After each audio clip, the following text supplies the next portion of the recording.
ನಿಮ್ಮ ಸಂಪಾದನೆ 1000 ಪಟ್ಟು ಜಾಸ್ತಿ ಆಗಬೇಕಾ? ಹಾಗಿದ್ರೆ ಯಾರಿಗೂ ಗೊತ್ತಿರದ ಈ ಒಂದು ಗುಟ್ಟನ್ನು ತಿಳಿದುಕೊಳ್ಳಿ. ಸಾಮಾನ್ಯವಾಗಿ ನಾವು ನಮ್ಮ ಸಂಪಾದನೆಯ ಸ್ವಲ್ಪ ಭಾಗವನ್ನು ದಿನನಿತ್ಯದ ಖರ್ಚುಗಳಿಗೆ ಬಳಸಿಕೊಂಡ್ರೆ ಇನ್ನು ಸ್ವಲ್ಪ ಭಾಗವನ್ನು ನಮ್ಮ ಕಷ್ಟಕಾಲಕ್ಕೆ ಇರಲಿ ಎಂದು ಉಳಿತಾಯ ಮಾಡ್ತೇವೆ.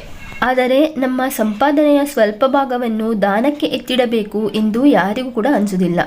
ನಮ್ಮ ಸಂಪಾದನೆ ಇಮ್ಮಡಿಯಾಗಬೇಕು ಅಂದರೆ ನಮ್ಮ ಸಂಪಾದನೆಯ ಸ್ವಲ್ಪ ಭಾಗವನ್ನು ದಾನ ಮಾಡಲು ಎತ್ತಿಡಬೇಕು. ಪ್ರತಿಯೊಂದು ಧರ್ಮದಲ್ಲಿನ ಧಾರ್ಮಿಕ ಗ್ರಂಥಗಳು ದಾನದ ಮಹತ್ವವನ್ನು, ದಾನ ಮಾಡುವುದರ ಪ್ರಯೋಜನಗಳನ್ನು ಹೇಳ್ತದೆ. ಧಾರ್ಮಿಕ ಗ್ರಂಥಗಳು ದಾನವನ್ನು ಪಾಪ ಕಳೆಯುವ ಹಾಗೂ ಪುಣ್ಯವನ್ನು ಸಂಪಾದಿಸುವ ಮಾರ್ಗವೆಂದು ವಿವರಿಸುತ್ತದೆ. ದಾನ ಮಾಡುವುದರಿಂದ ಮೋಕ್ಷ ಪ್ರಾಪ್ತವಾಗ್ತದೆ. ಮರಣದ ನಂತರದ ಆತ್ಮವು ಅತೃಪ್ತತೆಯನ್ನು ಹೊಂದುವ ಅವಶ್ಯಕತೆ ಇರುವುದಿಲ್ಲ. ಸನಾತನ ಧರ್ಮದಲ್ಲಿ ದಾನವನ್ನು ಧರ್ಮದ ಒಂದು ಭಾಗವೆಂದು ಕರೆಯಲಾಗಿದೆ. ದಾನ ಮಾಡುವುದಕ್ಕೂ ಸಾಕಷ್ಟು ನಿಯಮಗಳು, ವಿಧಾನಗಳಿವೆ. ಸರಿಯಾದ ರೀತಿಯಲ್ಲಿ ಮಾಡಿದ ದಾನ ಮಾತ್ರ ಪುಣ್ಯ ಫಲಗಳನ್ನು ನೀಡುತ್ತದೆ ಮತ್ತು ಪಾಪಗಳನ್ನು ಕಳೆಯುತ್ತವೆ ಎನ್ನುವ ನಂಬಿಕೆ ಇದೆ. ಹಾಗಿದ್ರೆ ನಮ್ಮ ಸಂಪಾದನೆಯ ಎಷ್ಟು ಭಾಗವನ್ನು ನಾವು ದಾನ ಮಾಡಬೇಕು? ಸಾಮಾನ್ಯವಾಗಿ ಎಲ್ಲರೂ ದಾನ ಮಾಡಬೇಕೆಂದು ಹೇಳ್ತಾರೆ, ನಿಜ. ಆದರೆ ಸಂಪಾದನೆಯ ಎಷ್ಟು ಭಾಗವನ್ನು ನಾವು ದಾನ ಮಾಡಬೇಕೆಂಬುದನ್ನು ತಿಳಿದುಕೊಳ್ಳಬೇಕಾದದ್ದು ತುಂಬಾ ಮುಖ್ಯವಾಗಿದೆ.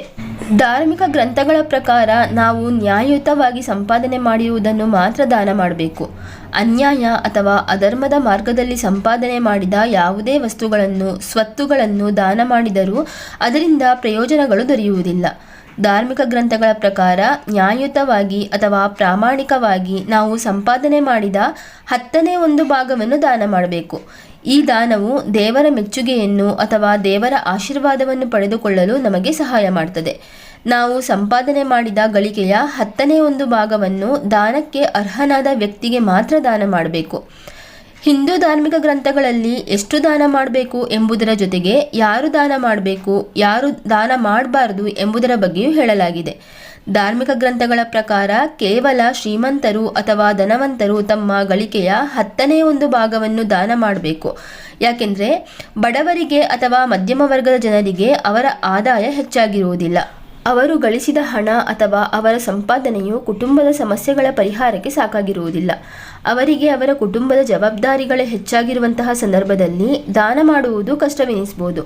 ದಾನ ಮಾಡುವ ತರಾತುರಿಯಲ್ಲಿ ವ್ಯಕ್ತಿಯು ತನ್ನ ಕುಟುಂಬಕ್ಕೆ ಕಷ್ಟಗಳನ್ನು ನೀಡಿದರೆ, ಅವನನ್ನು ನಂಬಿಕೊಂಡು ಬಂದವರಿಗೆ ನೋವನ್ನು ನೀಡಿದರೆ ಅಂತಹ ದಾನವು ಪುಣ್ಯಕ್ಕಿಂತ ಪಾಪವನ್ನೇ ತಂದುಕೊಡುತ್ತದೆ.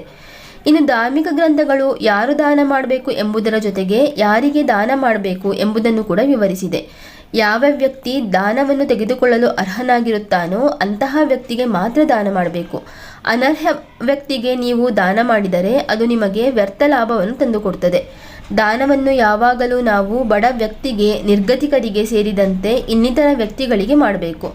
ನೀವು ದಾನವಾಗಿ ಹಣವನ್ನೇ ನೀಡಬೇಕೆಂದೇನಿಲ್ಲ. ಆಹಾರವನ್ನು, ನೀರನ್ನು, ಶಿಕ್ಷಣವನ್ನು, ಗೋವುಗಳನ್ನು ಸೇರಿದಂತೆ ಇತ್ಯಾದಿ ವಸ್ತುಗಳನ್ನು ಕೂಡ ದಾನ ಮಾಡಬಹುದು ಎಂದು ಶಾಸ್ತ್ರ ಹೇಳ್ತದೆ.